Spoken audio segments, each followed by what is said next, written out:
Ganeshram Jayaram joins us now. Let's take our conversation forward, understand his market assessment and what he's advising his clients. Ganesh, good morning. Thank you for joining us. What's your market assessment? I mean, this frankly has been a year where we've seen more choppiness. And after yesterday's move, looks like volatility is also back. Yeah, we've been cautious for a while now. And what the crux of the reason has been when we did a bottom-up exercise a couple of months back and tried to estimate how fiscal 25's earnings can take shape for our coverage universe of about 250 stocks. We kind of sliced and diced the whole expectation. And our assessment was there isn't much market share upside for companies. There isn't much pricing upside. There isn't a lot of raw material prices led tailwinds upside left.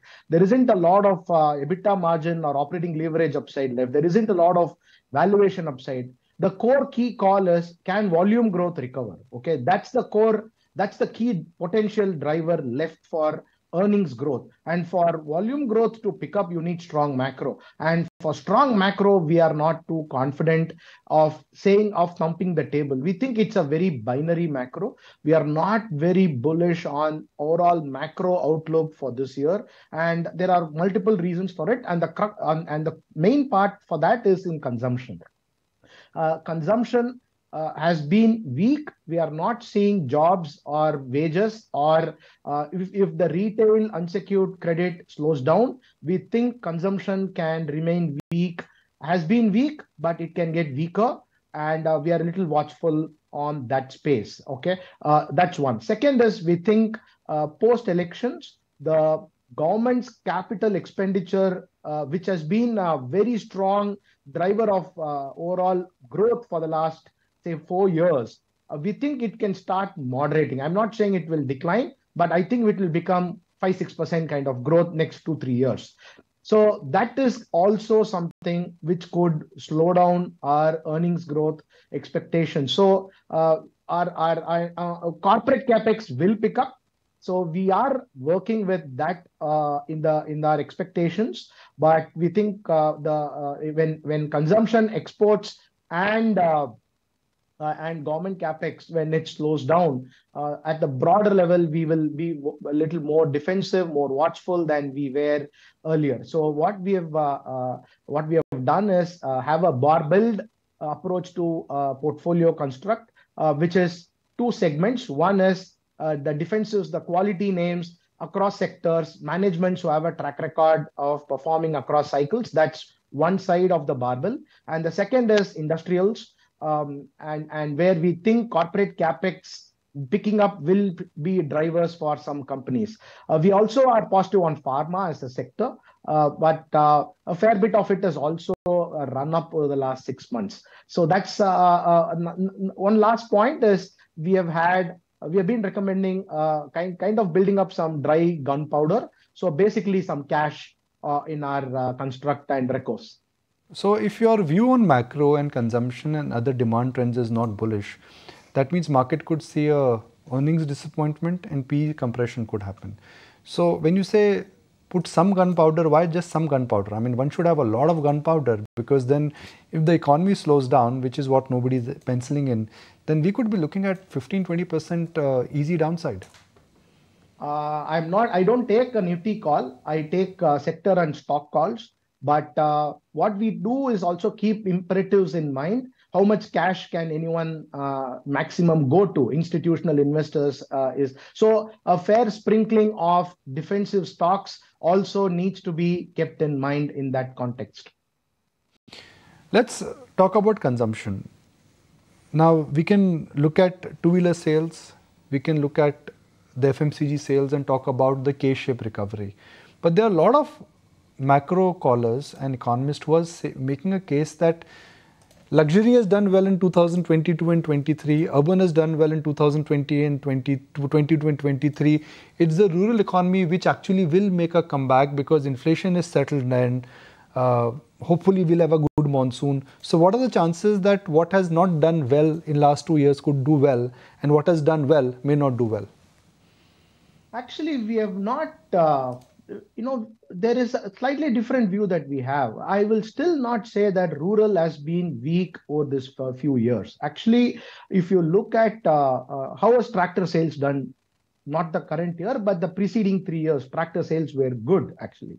So I think consumption patterns are changing, even in rural, quite significantly. You look at e-commerce companies, even the likes of Flipkart or Amazon, and they give you pin code wise data. You look at, actually they are growing very, very well, okay, in rural pockets. So I don't want to fall into this trap of saying that rural has been slowing down. I actually think that consumption patterns have been changing there as well. The incremental spend of the consumer has been more towards categories that were historically not a large proportion of his spend. It could be on, say, electronics, certain categories of electronics, more towards, say, like mobile phones or accessories related, AirPods and earphones and the likes. Spend on that has become a very, very large line item, in excess of 5 lakh crores actually. So those are things that are changing the historical patterns of consumption that we are used to seeing, which are more FMCG, two-wheelers, or QSRs, or it could footwears and apparels. I think the consumer has evolved a lot differently to how they are spending, and we need to be watchful of that as well. Ganeshram, hi, morning. Let's also understand your take in specific on the PSU banks. Do you believe that despite the fact that we have seen a sharp re-rating within this space, would the concern emerge from the fact that valuations don't look reasonable, or are there any other lingering factors as well, owing to which there's a negative stance on this space? So the way we are looking at it is, who is more vulnerable if unsecured retail credit moderates? Okay, the Reserve Bank has already nudged the banks to be a little more watchful of lending to unsecured retail, especially below 650 credit score kind of customer segment. You can call it the subprime category. If that kind of plays out as over the next 12 months, we think banks who have grown in that category over the last 2-3 years can face some bit of challenges. More specifically, they will moderate their growth. That segment is very profitable, so that will have an impact on margins. And credit costs are so abnormally low today that you will start a mean reversion on that. Put the three together: growth, margins, credit costs. You have to be keeping that in mind. For sure, corporate credit will start picking up, and banks which are focused on corporate credit will start seeing that. But keep that in mind, that that's not your highly profitable, highest yielding segments.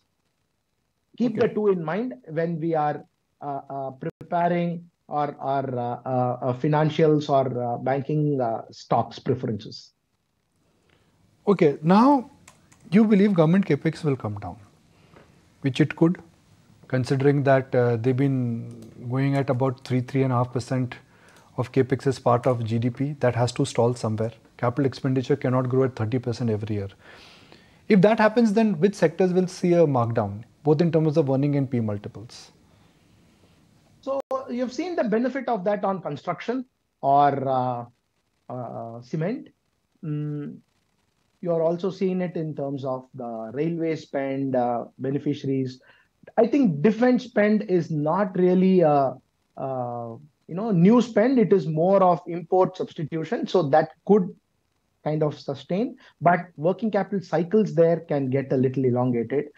So we will always keep the payment periods on check. We have seen in the past, when fiscal deficit considerations come, payment cycles get delayed, and that has an impact on working capital and cash flows, and that's what we will keep watching there. But at a broader level, let's look at one key thing. Where did government predominantly, what does capex mean?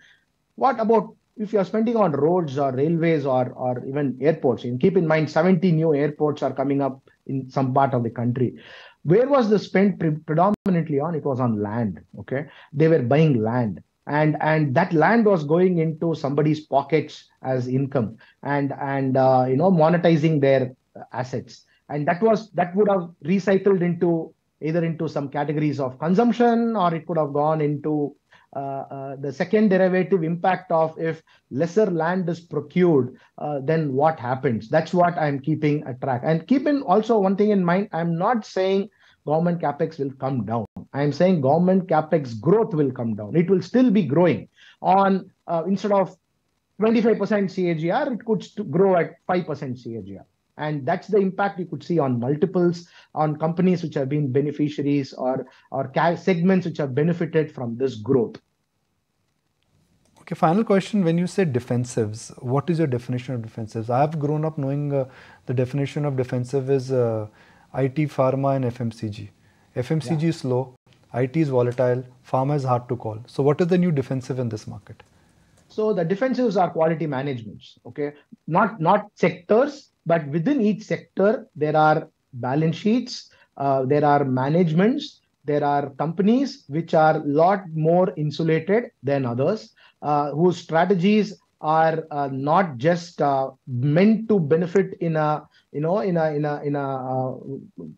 absolute friendly sky. It could be even in a cloudy sky. They have a track record of performing, gaining market share, and benefiting. So clearly, and in fact, in some of them, or in fact, many of them have actually also underperformed because there has been a tilt towards the more cyclical nature, and so these stocks have kind of gone sideways over the last 2-3 years. So I think it's keeping in mind quality names within each segment. That's what I'm referring to as more defensive in character.